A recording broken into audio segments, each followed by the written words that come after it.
It was a busy Saturday with so many projects going on around the farm.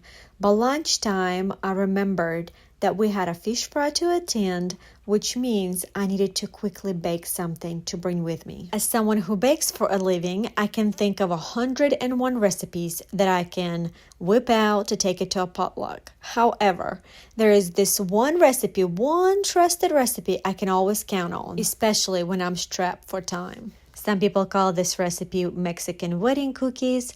Others call it Russian tea cookies. As someone who grew up during the Soviet era, I never recall eating a cookie that resembled a Russian tea cookie, so I always refer to this recipe as a Mexican wedding cookie.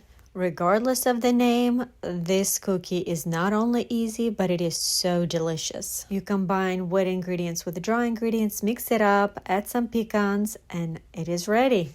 On this particular day, I had to double my recipe. My husband loves this cookie. He takes it to work with his lunch. He sometimes asks if I can make it for like a quick pick-me-up snack in the afternoon. So I knew that if I didn't double this recipe, he would be disappointed. Once the dough is ready, you want to roll out bite-sized cookie balls. Fill up the whole baking sheet and stick it in the oven. It takes me anywhere from 15 to 20 minutes to bake a batch, and it really all depends on what kind of cookie sheet I use. If I use a darker color cookie sheet that I have, been using now for years, it'll take a short amount of time. If it is a new cookie sheet that is lighter in color, hasn't been used much, it always takes a little longer to bake. This is a great recipe to get your children involved. My love to roll out the little balls.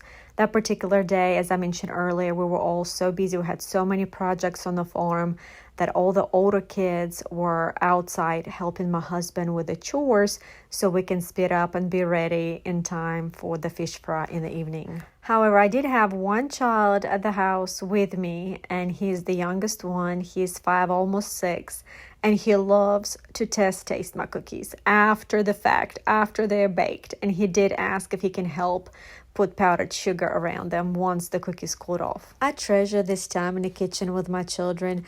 I hope it creates core memories for them, so when they are adults and have children of their own, they do remember the time they have spent in the kitchen with their mama, baking, and now as adults, they desire to have the same sweet memories with their own children. So my friend, if you're looking for an easy recipe to take to a potluck, or if you're looking for a recipe to create sweet memories with your children, I hope you will give this recipe a try. Until next time, friends, may your days be simple and your hearts full.